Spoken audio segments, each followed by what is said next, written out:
Hi, Jodi Hardesty with Empowered Heart Connections. So you're madly in love, but you vote opposite sides. You maybe come from different cultures, or you may not even speak the same language. Is your relationship doomed, or is it just different? That's just some of the topics we're going to address today. And I've worked with so many couples who've had so many differences and have been from completely different places. And many of them make it work, and many of them actually have it accentuate many of the positive attributes in their relationship. So it is doable. But we're going to talk about some of the particular topics that can be issues that cause conflict in relationships and some strategies to help you work on ways to really unifying and connecting rather than just butting heads about our emotions when we get really strongly attached to these ideals. So one obviously very challenging dynamic, particularly now in our world, is politics, particularly in America. Largely, we are deeply divided in many, many ways, and this has caused a lot of friction for many couples. Many couples are on opposite sides of the political spectrum, and this can pose very challenging, high conflict, stressful conversations, which can end in disaster if you're not using correct strategies for communication and loving conversations, which often happens as modeled by our political parties.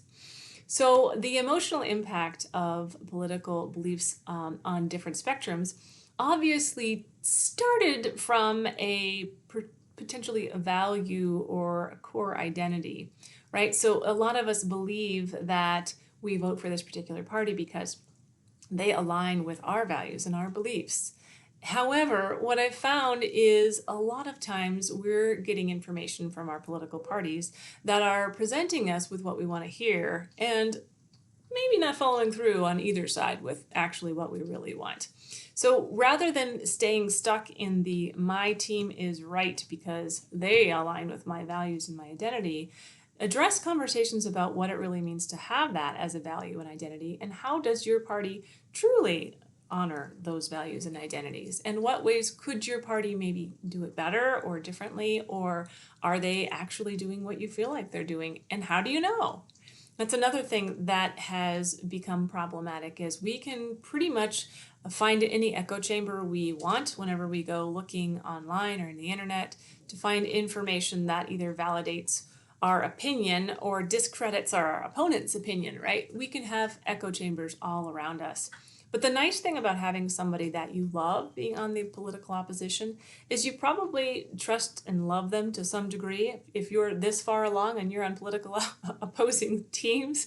So you probably do value and honor and appreciate them. So it may be worth it to hear them out, to hear what they're coming from, where they're coming from, and what maybe their differences are, why they feel that way. I know my husband and I have come from opposite political perspectives, and over the years we've really come to the middle because we've recognized that really both sides want similar things when it comes to our shared values and identities, and the ways they're going about it are often divisive and separate each other and don't allow each other to actually build from each other's strengths, right? Which is what ideally you want to do in a couple relationship dynamic. You want to build from your strengths and not continue to be in an echo chamber with our weaknesses, which is what a lot of us do whenever we're so divided by our political beliefs. Is we end up arguing even though we're not really sure why we're arguing, but we're pretty sure we're right because it's our party and that's what we've always believed. So really checking yourselves with how is this concept, this topic, this argument impacting me emotionally as opposed to factually? So that's a tough one, right? Because we have such a hard time recognizing what is true, what is not true, because a lot of the opposition with our political parties is how do you know what's true and what's not true, right? One party says one thing, the other says the opposite, and it's the truth probably lies somewhere in the middle. This is what happens with anyone who's in opposing positions, is the truth probably lies somewhere in the middle, right? We all have different perspectives. We all see the world in a different light from our own view, and it doesn't necessarily mean it's absolutely right or absolutely wrong, right? There's probably, again, some middle perspective that may be more accurate. And I find that whenever these two opposing parties can come together and they can come with more reasonable ideas and less extreme ideas, it's more beneficial for everyone, right? It's not a winning or losing situation anymore. It's about collaborating, and that's what you want to do in your relationship. And you are going to have differences, even if you don't disagree politically. You should discuss, what is the other side? If we're all on this one side and we're kind of an echo chamber for each other, it's helpful to just explore outside of your box that you're in, whatever that box is. We all have boxes that we put ourselves in. But to just tip your toe out in the world in opposing positions and recognize what is being triggered. What are trigger words?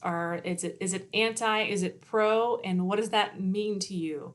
And what does it mean to maybe have a middle of the road? And could your person you've labeled as anti or pro possibly be less absolute than that, right? Less black and white. There's very few things that are completely black and white. So recognizing that there is gray, and perhaps they could have some points that are accurate that you may not be aware of and you may disagree with, but perhaps they may actually have a point. So giving credibility to the possibility that perhaps your opponent has some ideas that are maybe valid. And this is really difficult, again, in our divided world, trying to find common ground whenever we're getting continually told that it's the us against them, which is never a healthy strategy, right? That creating division is never a useful or productive way to have a society, right? The in-groups and the out-groups often cause conflict. So trying to find ways you can unify, trying to find the commonalities instead of the separation. And really, again, talking about the depth behind it. Oh, okay, why do you believe that? What does it mean to you? And what does that look like? And how does the way your party do that represent what you believe? So watching for those ideological gaps and, again, recognizing why those beliefs matters. Watching for contempt and moral superiority. It kills connection. So if you are going into a conversation going, well, you're just one of those guys and I'm one of these guys, right? You're probably not going to get met with much reciprocity. So you're going to get a little resistance. Again, share those focus on common goals. Connect on your kindness, your family, your connection, rather than those political traits that have been stereotyped. All right, so the other topic that can be really challenging is cultural or religious backgrounds. So if you have opposing cultural religious backgrounds, it can be a deal breaker, especially if one of you is adamant that the other one become like you. That's usually not going to work. If you are, hey, let's come into this relationship, you can completely change and then I'll be happy. That's probably not going to work, right? But what you can do is you can recognize that you might have different family expectations, different communication norms. You might have some friction around family traditions, but you can communicate about what those differences are, and you can evaluate, okay, what's the most important holiday for you to celebrate in your way, or what is the most important tradition that you really want to hold on to, right? Coming to a middle ground and compromising with each other is much more likely to provide success than is having a all or nothing kind of perspective. Either you're like me and my belief system, or you're not. And it can lead to incompatibility if, again, one of you is very rigid within that perspective that I have to do everything this way and you have to do that too, right? That's not going to work. But I have seen many families who have, for example, one partner is Catholic and the other is not, and they raise the children the way they, the Catholic way, which is what one of the partners wanted, and the other one was fine with that, but that partner didn't want to participate, and they found a common ground.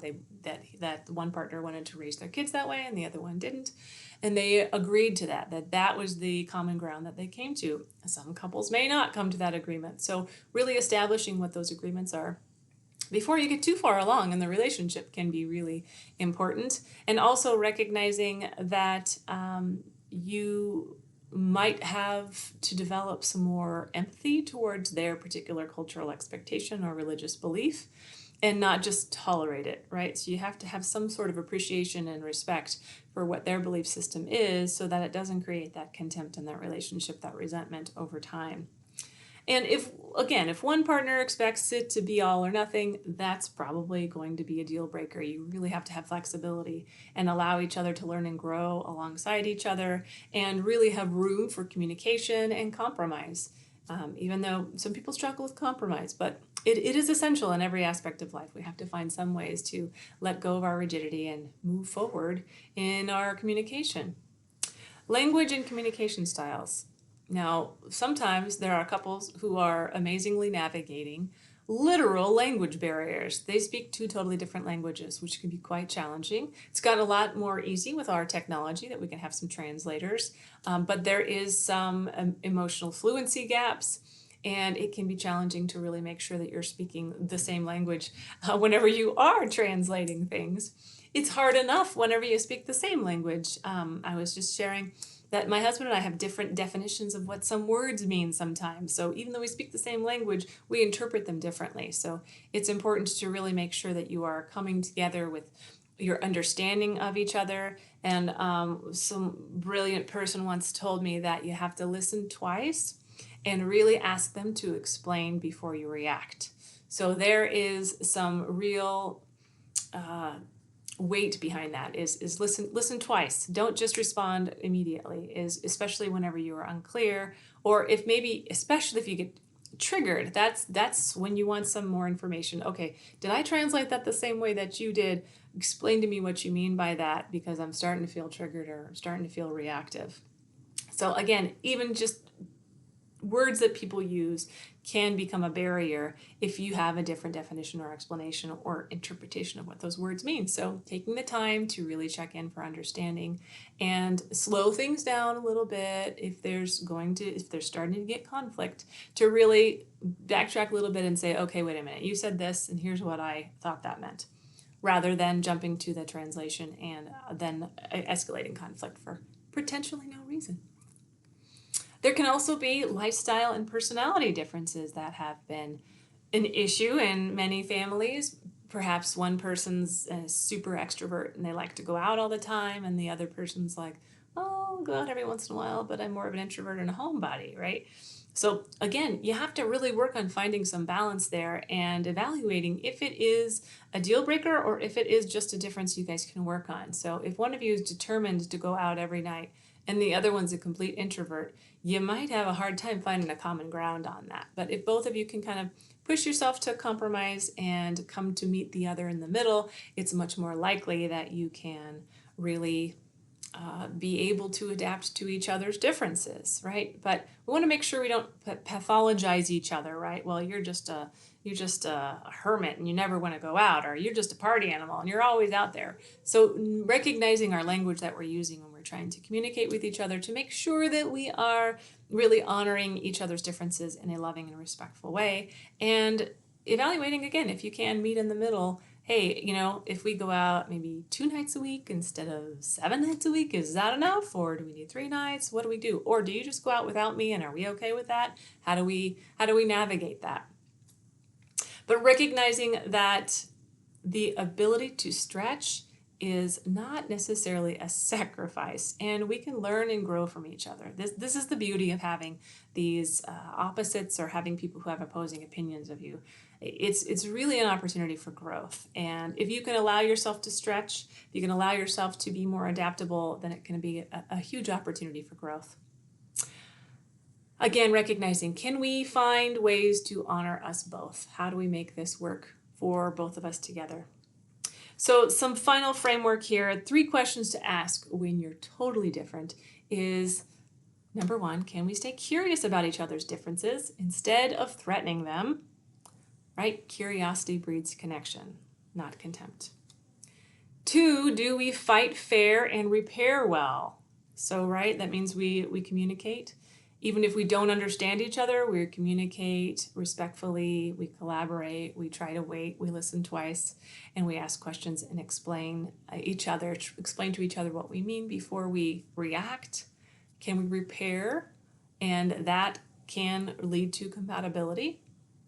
And then 3, are we building a shared life that respects both of our identities and not just one, right? We can't take one person's identity and expect that to become our own or vice versa. Healthy compromise is essential in any relationship. Thank you so much for watching. I hope this has been helpful. Please like and subscribe if you have found this helpful, and maybe share with your friends. Thank you.